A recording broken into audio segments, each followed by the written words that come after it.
नमस्कार, मैं हूं धर्मेंद्र। आप देख रहे हैं ऑनलाइन न्यूज इंडिया।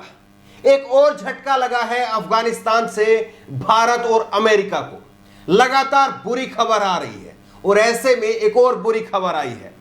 तालिबान के अंदर शामिल हो गए हैं पूर्व राष्ट्रपति अशरफ गनी के भाई। बड़ा झटका है ये भारत और अमेरिका के लिए, कूटनीति के हिसाब से बड़ा झटका है। अंत तक इस वीडियो को जरूर देखिए ताकि आपको समझ में आएगा कि अब अफगानिस्तान किस तरफ जा रहा है और भारत और अमेरिका ने जिस तरह से अफगानिस्तान के अंदर पैसे लगाए थे वो कैसे सारे के सारे पैसे पानी में चले गए हैं। बड़ी खबर आई है ये। आप ये खबर देखिए, आज तक की खबर है। अशरफ गनी का भाई तालिबान के साथ में आया, तो तालिबान के साथ में चले गए हैं पूर्व राष्ट्रपति अशरफ गनी के भाई। ये खबर आज तक की ब्रेक हुई है। अशरफ गनी का भाई तालिबान में शामिल हो गया है। आज दिन भर जो है ये ब्रेकिंग न्यूज चलती रही।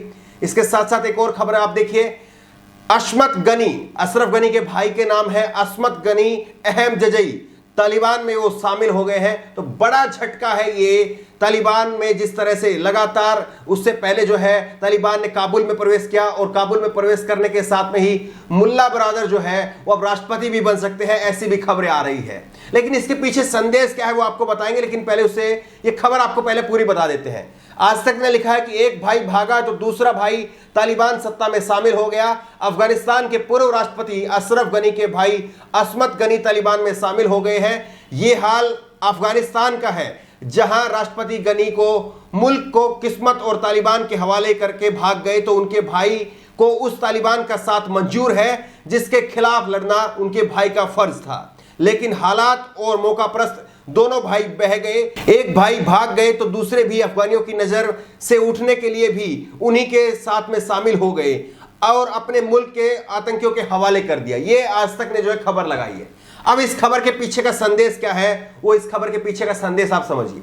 दरअसल अमेरिका ने 20 साल तक अफगानिस्तान के अंदर खूब पैसा लगाया, खूब वहां पर मिलिट्री को ट्रेन किया और भारत ने भी करीब 20,000 करोड़ से ज्यादा पैसा जो है वो भारत ने भी लगाया। 3 बिलियन के करीब जो है पैसा भारत ने भी अपना लगाया। वहां पर संसद बनाई, कई सारे विकास के कार्य कराए।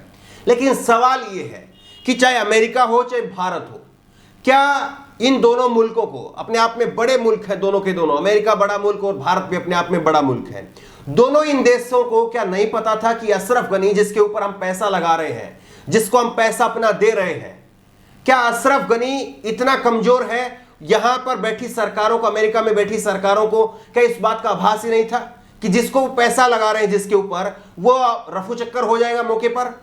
आप देखिए कि किस तरह से अफगानिस्तान के पास में 3.5 लाख सैनिक थे, जिन सैनिकों को अमेरिका की तरफ से ट्रेन किया गया। 20 साल तक अमेरिका ने अपना पैसा, अपनी फौज लगाई वहां पर, और वो 3.5 लाख सैनिक, क्या आप बताइए कि 70,000 तालिबान के लड़ाकों के साथ में नहीं लड़ सकते थे? बिल्कुल लड़ सकते थे। लेकिन अशरफ गनी खुद भाग गए और खाली भी नहीं भागे, पैसा लेकर के भागे। 1255 करोड़ रुपए पैसा लेकर के भागे। वो खबर भी हमने आपको 2 रोज पहले दिखाई थी। तो किस तरह से कि बड़ा झटका है कि आप यहां की भारत की सरकार हो चाहे अमेरिका की सरकार हो, वो इस बात को समझ ही नहीं पा रही थी। दूसरा आप ये देखिए कि इसके पीछे कहीं ना कहीं जो है वो तालिबान की बड़ी जो है एक रणनीति चल रही है। तालिबान चाहे तो वहां पर सरकार बना सकता है, क्योंकि तालिबान के सामने अब ज्यादा चुनौतियां अफगानिस्तान के अंदर बची नहीं है। ज्यादातर जितने भी नेता हैं अफगानिस्तान के, वो या तो भाग चुके हैं या सरेंडर कर चुके हैं। अब तालिबान के सामने ज्यादा चुनौती कोई है नहीं। लेकिन तालिबान वहां पर अभी भी इंतजार कर रहा है। किस बात के लिए इंतजार कर रहा है? तालिबान इंतजार इस बात के लिए कर रहा है कि कहीं से उसके पास में जो अफगानिस्तान के नेता है वो सारे उसके साथ में हो जाए, उनका सहयोग उसको मिल जाए। ऐसे में अंतरराष्ट्रीय कम्युनिटी पर वो दबाव बना पाएगा कि देखिए हमने यहां पर सरकार को हाईजैक नहीं किया है, बल्कि अफगानिस्तान के नेता हमारे साथ में आए।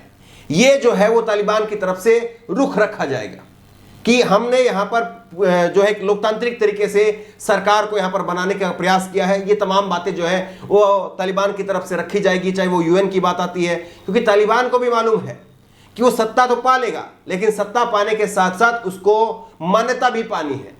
अंतर्राष्ट्रीय समुदाय से उसको मान्यता भी मिलनी जरूरी है। जो अंतर्राष्ट्रीय और दूसरे देश हैं उनसे भी मान्यता मिलनी जरूरी है। और इसीलिए तालिबान जो है वो अभी वेट एंड वॉच की स्थिति में है। तालिबान देख रहा है कि किन किन नेताओं को अपने साथ में जोड़ सकता है। और तालिबान ने अभी तक 15 अगस्त को तालिबान ने काबुल के अंदर जो है कब्जा कर लिया था और 15 अगस्त से आज 21 अगस्त हो गया। 21 अगस्त का करीब हफ्ते भर का समय, लेकिन इस हफ्ते भर के समय में कोई बड़े लेवल पर, हालांकि छुटपुट जो घटनाएं जरूर हुई हैं, लेकिन बड़े लेवल पर तालिबान की तरफ से कोई नरसंहार जैसी चीजें अभी तक नहीं हुई है। जो लगातार तालिबान के ऊपर एक ठप्पा लगा हुआ था कि तालिबान तानाशाही करेगा, यहां पर आकर के तालिबान जो है वो यहां पर आकर के महिलाओं के अधिकार, बच्चों के अधिकार, आम नागरिकों के अधिकार जो है उनको खत्म कर देगा, तो तालिबान कहीं ना कहीं जो है वो अपनी छवि को बदलने का प्रयास कर रहा है। लेकिन ये कितना हो पाएगा, कहां तक हो पाएगा, ये अहम सवाल है। लेकिन जिस तरह से तालिबान की अभी तक रणनीति रही है वो कहीं ना कहीं दिखा रही है कि तालिबान इस बार जो है वो पूरी तैयारी के साथ में आया है और उसको मालूम है कि कौन कौन सी गलतियां उसने पिछली बार कही और उन गलतियों को उसको नहीं दोहराना है, क्योंकि अंतर्राष्ट्रीय लेवल पर उसको अपनी साख भी बचानी है। न केवल उसको अफगानिस्तान के ऊपर कब्जा करना है बल्कि अंतर्राष्ट्रीय लेवल पर भी उसको अपनी साख बचानी है। और इसीलिए तमाम रणनीति के साथ में तालिबान एक के बाद एक कदम रख रहा है। लेकिन जहां तक जो खबर आज सामने आई है कि अशरफ गनी के जो भाई शामिल हो गए हैं, देखिए इस बात का अंदेशा जो है वो पहले से जताया जा रहा था, क्योंकि जिस तरह से 15 अगस्त को काबुल के अंदर कब्जा किया गया, ये किसी को नहीं लग रहा था कि इतनी जल्दी जो है सरेंडर हो जाएगा। किसी को नहीं लग रहा था कि अफगानिस्तान के राष्ट्रपति अशरफ गनी वो देश छोड़ करके भाग जाएंगे। ये बात किसी को नहीं लग रही थी। सबको लग रहा था कि यहां पर जो है एक संघर्ष होगा और संघर्ष में जो है वो अफगानिस्तान जीत जाएगा, क्योंकि अफगानिस्तान के पास में अगर आंकड़े देखें, संख्या देखें तो 3.5 लाख और उसके पास में 70,000। तो ऐसे में कहीं पर भी सेनाओं का मुकाबला आपस में था नहीं और अफगानिस्तान के पास में भी ऐसे नहीं थे कि हथियार नहीं थे। अमेरिका की तरफ से ट्रेन की हुई फौज थी, आधुनिक हथियार थे, लेकिन उस सबके बावजूद अचानक से हथियार डाल देना, घुटने पर आ जाना अफगानिस्तान के नेताओं का और भाग जाना अशरफ गनी का, ये सारे संकेत दे रहे थे कि कुछ न कुछ जरूर पीछे पर्दे के पीछे जो है साठगांठ हुई है। और यही जो है वो अब दिखाई भी दे रही है कि भले ही अशरफ गनी जो है वो देश छोड़ करके जा चुके हैं, लेकिन कहीं ना कहीं उनके भाई का तालिबान के साथ में जाना ये दिखा रहा है कि ये पहले से सब कुछ जो है वो सेट था, मामला पहले से सब कुछ जो है तय हो गया था और उस तय मामले के हिसाब से ही चीजें जो है वो आगे बढ़ रही है। अब सवाल ये है कि जिस तरह से भारत और अमेरिका, इन दोनों देशों का अभी तक का रुख अगर देखें तो तालिबान को लेकर के कम से कम यही है कि तालिबान एक आतंकी संगठन है। अब सवाल यह है कि जिस तरह से तालिबान वहां पर अपनी पैठ जमा रहा है, तालिबान वहां के अफगानिस्तान के नेताओं को अपने साथ शामिल कर रहा है, तो क्या वाकई भारत और अमेरिका को भी आखिर में झुकना पड़ेगा, आखिर में तालिबान को एक सरकार के रूप में मान्यता देनी होगी? क्योंकि अभी चीन ने और पाकिस्तान ने उसको एक मान्यता दे दी सरकार की तरह से, और चीन की तरफ से और पाकिस्तान की तरफ से यही बयान आए हैं कि हम एक सरकार के रूप में उनके साथ में काम करना चाहेंगे। अब सवाल यही है कि अमेरिका और भारत का रुख इसमें कैसा रहता है। लेकिन जिस तरह के हालात अभी दिखाई दे रहे हैं, ऐसे हालात में प्रधानमंत्री नरेंद्र मोदी, क्योंकि उनकी दो जिम्मेदारी है, एक वो देश के प्रधानमंत्री हैं, दूसरे इस समय पर नरेंद्र मोदी यूएनएससी के अस्थायी सदस्य भी हैं, तो इस लिहाज से भी उनकी जिम्मेदारी बनती है कि वो इस मामले में हस्तक्षेप करें। और जो कुछ हो रहा है, जिस तरह की घटनाएं लगातार आ रही है, जिस तरह की तस्वीरें लगातार आ रही है, जिस तरह के वीडियो लगातार दिल दहलाने वाले आ रहे हैं, तो ऐसे में नरेंद्र मोदी को आगे आना चाहिए, क्योंकि उनकी दोहरी जिम्मेदारी है, देश के भी प्रधानमंत्री होने के नाते और यूएनएससी के अस्थायी सदस्य होने के नाते उनकी जिम्मेदारी बनती है कि वो तालिबान और अफगानिस्तान के मुद्दे पर हस्तक्षेप करें। लेकिन अभी तक नरेंद्र मोदी की तरफ से इस पर कोई रिएक्शन नहीं आया है।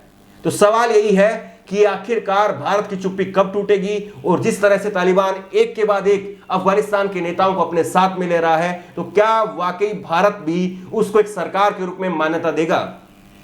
बहरहाल जिस तरह से अशरफ गनी के भाई तालिबान के अंदर शामिल हो गए हैं, इसको आप किस तरह से देख रहे हैं? क्या आपको लग रहा है कि वाकई तालिबान एक रणनीति के साथ में आगे बढ़ रहा है और तालिबान जो सोच करके आया है पुरानी गलतियों को नहीं दोहराना है, क्या तालिबान उसमें कामयाब होता हुआ आपको दिखाई दे रहा है? या आपको लग रहा है कि ये महज जो है वो एक दिखावा है और उसके बाद में तालिबान अपने उसी पुराने रूप में दिखेगा? आपकी राय क्या है? नीचे कमेंट बॉक्स में अपनी राय जरूर दें, और इसी तरह की तमाम खबरों के लिए ऑनलाइन न्यूज़ इंडिया सब्सक्राइब करें, साथ में जो बेल आइकन है घंटी उसको जरूर दबाएं, ताकि जैसे कोई वीडियो अपलोड करें उसकी नोटिफिकेशन आपको तुरंत मिल सके। धन्यवाद। इस खबर को अभी लाइक करें, शेयर करें, अभी चैनल को सब्सक्राइब करें और घंटी जरूर दबाएं।